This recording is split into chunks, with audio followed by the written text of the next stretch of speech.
जय योगोर हाडू। मेरे जितने भी साधक साधिकाएं भाई बहन है, सभी को मेरा प्रणाम स्वीकार हो। मैं तांत्रिक साईदास काफ़ी दिनों के बाद आज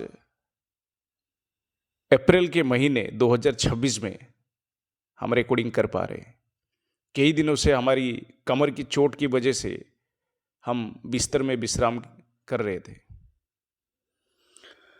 सबसे पहले हम आप सबको बताना चाहेंगे, कई सारे शिष्य ने हमें ये सवाल पूछे हैं कि गुरुजी एक ऐसा वीडियो बनाए जो हमें पूर्ण जानकारी मिले कि कोई भी शक्ति को हम सिद्धि तो कर लेते हैं, फिर बाद में छोटी बड़ी गलती हमसे हो जाता है, जिस वजह से हमें काफ़ी बड़ा नुकसान उठाना पड़ रहा है, काफ़ी तकलीफ झेलना पड़ रहा है।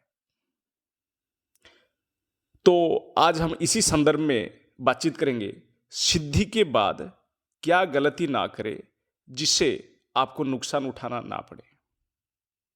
सबसे पहले कुछ बातें जानते हैं, शक्तियों की कुछ गुप्त राज। ये नियम सदियों से है, क्योंकि तंत्र कलयुग में ही नहीं है। सतयुग, त्रेता युग, द्वापर युग और ये कलयुग, हर एक युग में तंत्र है, मतलब तंत्र था, है, आगे भी रहेगा। क्योंकि ये जो विद्या है पीढ़ी दर पीढ़ी आगे बढ़ा हुआ है। एक गुरु से शिष्य, फिर वो शिष्य जब गुरु बनता है फिर एक शिष्य को सिखाता है। शिव जी के द्वारा बनाए गए कुछ नियम के कारण ये शक्तियां ऐसे करते हैं, और ये शक्तियां चाहकर किसी और के सम्मुख ना आ पाते हैं, ना उनसे बातचीत कर पाते हैं। ये सिर्फ अपने साधक के सामने आते हैं, उनसे ही बातचीत करते हैं, उन्हें ही दिखते हैं। तो सबसे पहले कुछ खास नियम ये है। पहला, एक बार जो शक्तियों से वचन लेते हो आप, सोच समझ कर लीजिएगा, क्योंकि वो उसी वचन के हिसाब से ही आपके कार्य करेंगे। और शक्तियां कभी भी अपने वादा नहीं तोड़ते हैं इंसान की तरह। वो एक बार वचन आपको दे दिए तो वो वचन आपके आखिरी सांस तक वो निभाएंगे, क्योंकि शक्तियों का कोई आखिरी सांस नहीं होता है। ठीक है, इंसान उम्र होने के बाद बूढ़ा होके मरता है, शक्तियां नहीं मरते। वो इस ब्रह्मांड में, जब तक ये ब्रह्मांड रहेगा तब तक वो लोग रहेंगे। जो वचन आप शक्तियों को देते हो तब भी आप सोच समझ के दीजिएगा। अगर आपने जो वचन दिए हो सिद्धि के वक्त शक्ति को, अगर वो वादा अगर आप पूरा नहीं कर पाते हो तब भी आपको दिक्कत झेलना पड़ सकती है।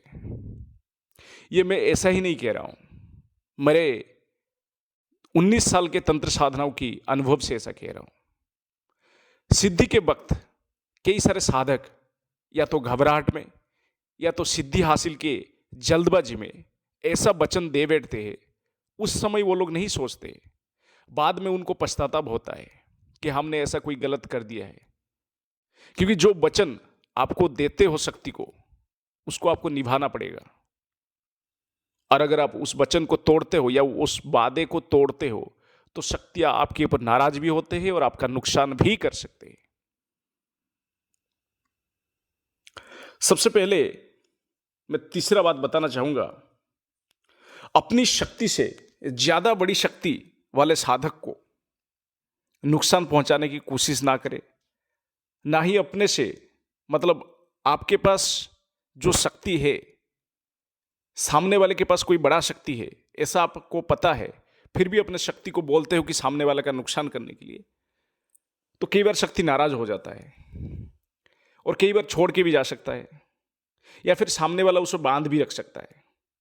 ऐसा कई बार हुआ है, मेरे अनुभव के कारण मैं कह रहा हूं। मान लो आपके पास पिशाच है, सामने वाले के पास किसी एक महाविद्या को उसने सिद्ध कर रखा है, तो क्या एक सामान्य पिशाच एक दैवी शक्ति से लड़ाई कर सकता है? संभव ही नहीं। तो ऐसा मूर्खता कभी आप मत करिएगा सिद्धि के बाद। किसी शक्ति को आपने पत्नी या प्रेमी के रूप में सिद्ध किए हो तो याद रखना, कभी किसी पराई स्त्री को गलत निगाह से देखना या उनके साथ संबंध बनाना या जानलेवा साबित हो सकता है आपके लिए। अगर आपने इतनी योनि शक्ति को सिद्ध कर रखे हो तो कभी भी मंदिर के अंदर या मंदिर के आसपास आवाहन ना करें, ठीक है। किसी बंदिश जगह में, मान लो कोई घर कीली थे,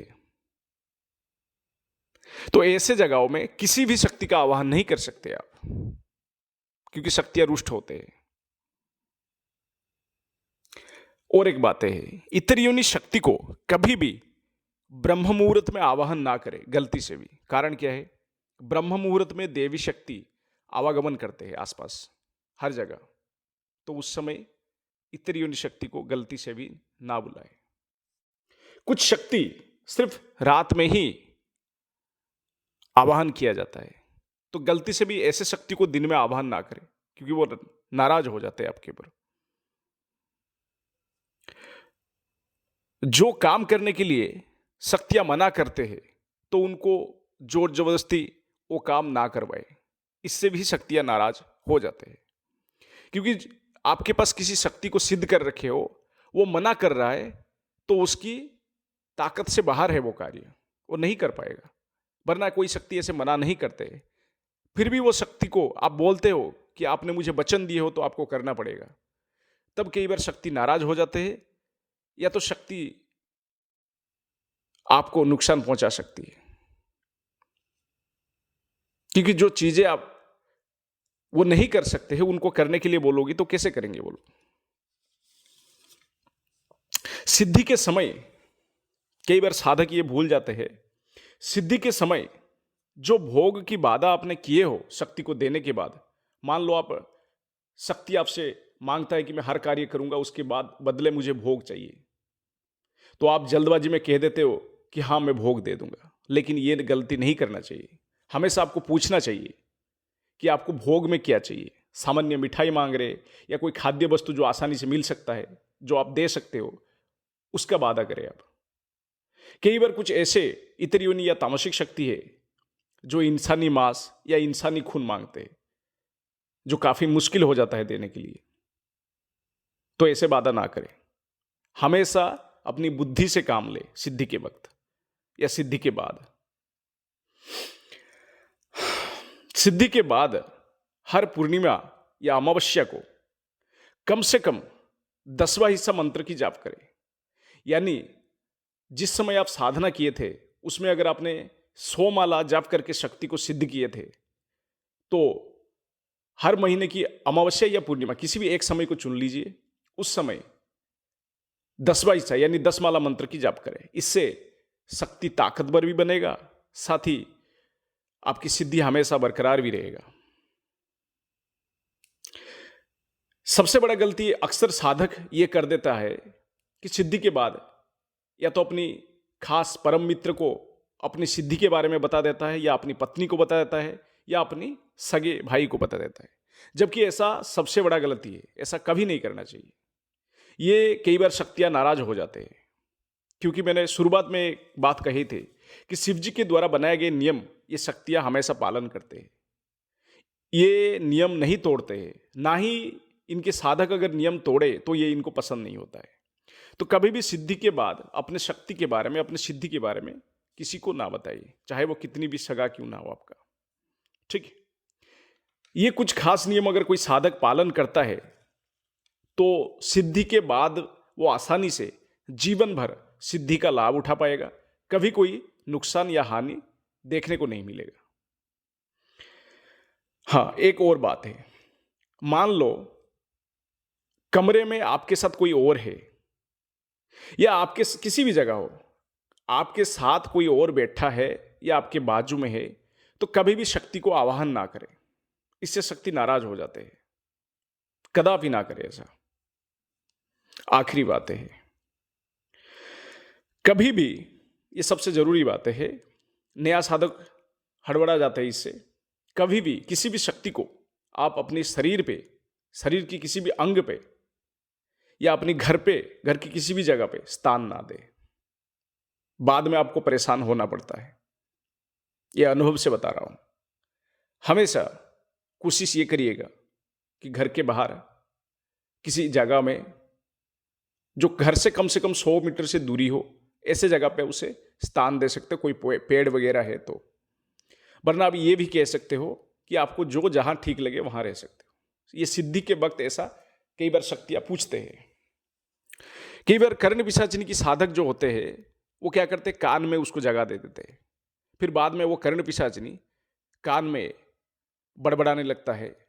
कभी भी किसी वक्त साधक को अच्छे से नींद नहीं आता है, साधक हद से ज्यादा परेशान हो जाता है। तो इन सब बातों का ध्यान रखिए। सिद्धि के बाद ऐसा कोई भी गलती ना करे जो आपको नुकसान उठाना पड़े। जय योगोर हाड़ो।